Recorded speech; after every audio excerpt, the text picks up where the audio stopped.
Hi guys, welcome to Learn English with Chitra. So this series is mainly focused on modal verbs.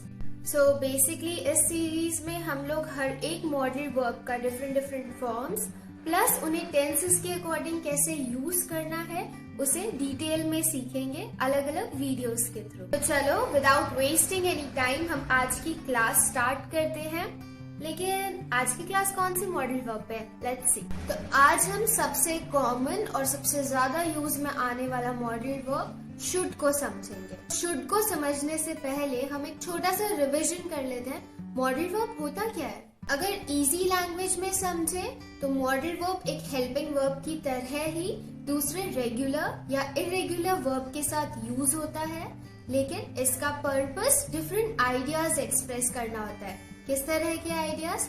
जैसे कोई possibility, कोई permission लेना, कोई order देना, कोई एडवाइस लेना, etcetera. Let us now understand the purpose of should. Should को हम यूज कहाँ और क्यों करते हैं? सबसे पहला पर्पस होता है एडवाइस। जब हम खुद को, किसी और को या किसी भी चीज के लिए एडवाइस देना चाहते हैं तब हम शुड को यूज कर सकते हैं। कुछ एग्जाम्पल्स देखते हैं। I should study more. मुझे और पढ़ाई करनी चाहिए। You should not go to the party. तुम्हें पार्टी में नहीं जाना चाहिए। It should work well now. अब इसे अच्छे से काम करना चाहिए। नेक्स्ट यूज होता है किसी का ऑब्लिगेशन बताने के लिए। अब ये ऑब्लिगेशन क्या होता है? ऑब्लिगेशन मतलब किसी की ड्यूटी और रिस्पॉन्सिबिलिटी, किसी का कर्तव्य बताने के लिए। कुछ एग्जाम्पल्स देखते हैं। You should drive slowly. तुम्हें धीरे गाड़ी चलाना चाहिए। You should respect your elders. तुम्हें अपने बड़ों की रिस्पेक्ट करनी चाहिए। तो ये हमारे कुछ ऑब्लिगेशंस हो गए। लास्ट यूज होता है एक्सपेक्टेशंस बताने के लिए। एक्सपेक्टेशन कैसे? एग्जाम्पल से देखते हैं।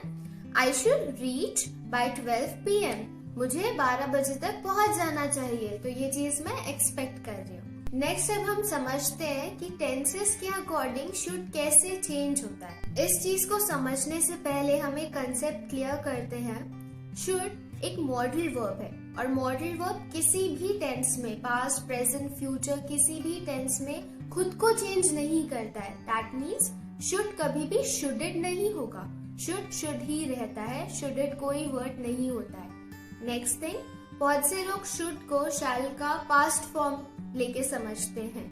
शैल एक अलग कंसेप्ट है, एक अलग तरह से शैल का यूज होता है। शुड का यूज एक अलग तरीके से होता है। तो कभी इनको मिक्स नहीं करना है, इनमें कंफ्यूज नहीं होना है। Let's look at these 3 sentences. तीनों अलग अलग टेंसेस में है।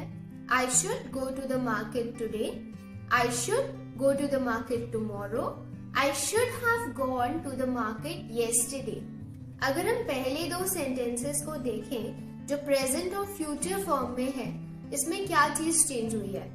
सिर्फ टुडे और tomorrow, otherwise the whole sentence is same. इससे हम लोग क्या चीज समझते हैं कि प्रेजेंट और फ्यूचर फॉर्म में शुड का यूज तो सेम रहता है। टाइम कैसे चेंज होता है, टाइमलाइन हम कैसे चेंज करते हैं? हमारा ऑब्जेक्ट चेंज करके, टुडे, टुमारो या जो भी आप जिस टाइम में एक्शन बताना चाहते हो वो टाइम मेंशन करके। नेक्स्ट, अगर हम पास्ट वाला फॉर्म देखें तो यहाँ पे हमने थोड़ा बहुत चेंज किया है। चेंज क्या है? शुड के साथ में हैव यूज करा है, प्लस जो वर्ब की फॉर्म है वो थर्ड फॉर्म है। दैट मीन्स हमने वर्ब का पास्ट पार्टिसिपल फॉर्म को यहाँ पे यूज किया है। I should have gone to the market yesterday. अब इस सेंटेंस का मतलब क्या होगा? क्या हम कोई एडवाइस दे रहे हैं? हाँ, ये एक तरह की एडवाइस है, लेकिन ये पास्ट टेंस में है। तो इसे अगर हम हिंदी में देखेंगे तो ये कैसे होगा? काश मैं कल मार्केट गया होता, या मुझे कल मार्केट जाना चाहिए था। आप ऐसी चीज एक्सप्रेस कर रहे हो जो आपको करनी चाहिए थी लेकिन आपने नहीं करी। पास्ट फॉर्म में हम कुछ और सिचुएशन बेस्ड एग्जाम्पल्स देखते हैं। अगर आपके एग्जाम में अच्छे मार्क्स नहीं आए और आप अफसोस कर रहे हो तो आप बोल सकते हो I should have studied a little more. मतलब मुझे थोड़ी और पढ़ाई करनी चाहिए थी। अगर आप किसी पार्टी में गए और एक्सपीरियंस अच्छा नहीं रहा तो आप बोल सकते हो I should not have gone to that party. अगर किसी को कॉल करने में देरी हो गई है तो आप बोल सकते हो I should have called him on time. मुझे उसे टाइम पे कॉल कर देना चाहिए था। अगर किसी पे चिल्लाने के बाद अफसोस हो रहा है तो बोल सकते हो I should not have shouted on him. So tenses के साथ में should के यूज में हमने क्या क्या समझा? प्रेजेंट और फ्यूचर फॉर्म में should as it is आता है और पास्ट फॉर्म में should के साथ में have लग जाता है प्लस वर्ब की थर्ड फॉर्म यूज होती है। यहाँ तक हमने should के बारे में बेसिक सब कुछ समझ लिया है। should का पर्पस क्या होता है, should को टेंस के अकॉर्डिंग कैसे क्या चेंज करना है, ऐड करना है, वर्ब क्या चेंज होगा। आगे अब हम समझते हैं should के डिफरेंट फॉर्म्स और उनके यूज कैसे होते हैं। डिफरेंट फॉर्म्स कौन से forms? should be, should have to, should have been, etc. should का पहला फॉर्म should ही रहता है। इसको हम हिंदी में करना चाहिए से समझ सकते हैं। कुछ एग्जाम्पल्स इसके, यू शुड स्टडी वेल, तुम्हें अच्छे से पढ़ाई करनी चाहिए। You should always wear a mask in public, तुम्हें लोगों के बीच में हमेशा मास्क पहन के रखना चाहिए।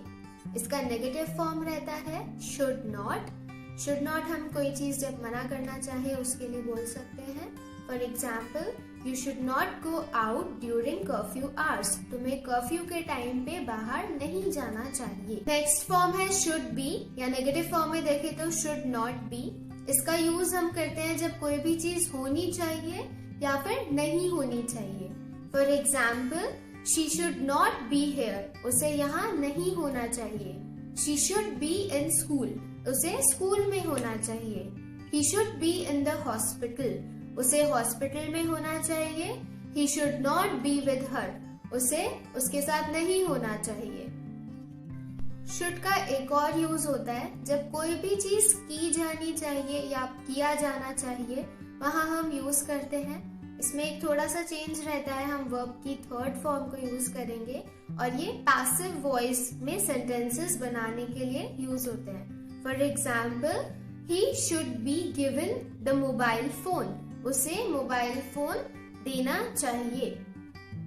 इसी का नेगेटिव फॉर्म में sentence, I should not be given the medicine, मुझे दवाई नहीं देनी चाहिए। इसी का नेगेटिव फॉर्म में sentence, I should not be given the medicine, मुझे दवाई नहीं देनी चाहिए। थर्ड यूज हम एक सिचुएशन से समझते हैं। एक बच्चा है, उसकी कल एग्जाम है लेकिन वो खेल रहा है, तो हम उसे क्या बोलेंगे? You should B studying right now, तुम्हें अभी पढ़ाई करना चाहिए। So should be studying, should be को हम वर्ब के आईएनजी फॉर्म के साथ यूज करेंगे और उस एक्शन के लिए बोलेंगे जो किसी को इस वक्त करनी चाहिए लेकिन वो नहीं कर रहा है। इसी का एक और एग्जाम्पल देखते हैं। The guest are arriving in 15 minutes, you should be cleaning instead of watching TV. Hindi में समझते हैं, गेस्ट 15 मिनट में आ रहे हैं तो तुम्हें टीवी देखने के बजाय सफाई करनी चाहिए। So you should be cleaning, जो वो नहीं कर रहे। अगला फॉर्म है शुड हैव। शुड हैव हमने वीडियो के स्टार्टिंग में समझा था, पास्ट फॉर्म डिनोट करने के लिए यूज होता है। For example, you should have not gone to that party, तुम्हें उस पार्टी में नहीं जाना चाहिए। का एक और यूज होता है जिसे हम हिंदी में होना चाहिए या फिर नहीं होना चाहिए से समझ सकते हैं। For example, you should have a medical kit with you, तुम्हारे पास में एक मेडिकल किट होनी चाहिए। You should not have this T shirt, तुम्हारे पास में ये टी शर्ट नहीं होनी चाहिए। इसे कुछ और एग्जाम्पल से समझते हैं। In the examination room, you should have your own crayons. Examination room में तुम्हारे पास खुद के crayons या colors होने चाहिए। You should not have a tattoo if you want to appear for a government job exam. अगर तुम एक सरकारी नौकरी के एग्जाम में बैठना चाहते हो तो तुम्हारे पास टैटू नहीं होना चाहिए। नेक्स्ट फॉर्म है should have been। ये should be का पास्ट फॉर्म होता है। इसे हम कोई भी चीज होनी चाहिए थी या फिर की जानी चाहिए थी बताने के लिए यूज करते हैं।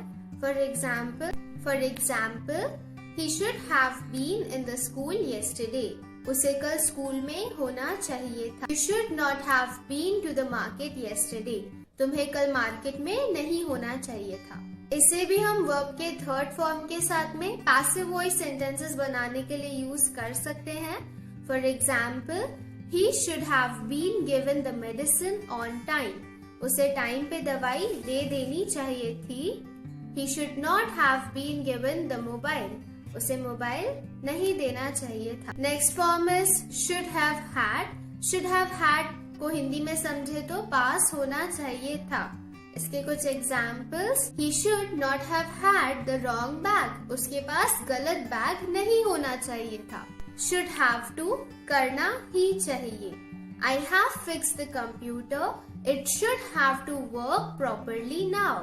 मैंने कंप्यूटर ठीक कर दिया है, इसे अब अच्छे से काम करना ही चाहिए. It is not a big mistake. You should not have to scold him much. ये कोई बड़ी गलती नहीं है, तुम्हें उसे ज्यादा डांटने की जरूरत नहीं है या तुम्हें उसे ज्यादा नहीं डांटना चाहिए. So, यहाँ तक हमने should का बेसिक पर्पस और उसके कुछ फॉर्म समझ लिए हैं. I hope this was helpful for you. Stay tuned for more such videos, and if you have any doubt, you can surely mention it in the comment section. To understand and to see how much you have learned, I've added an exercise at the end of this video.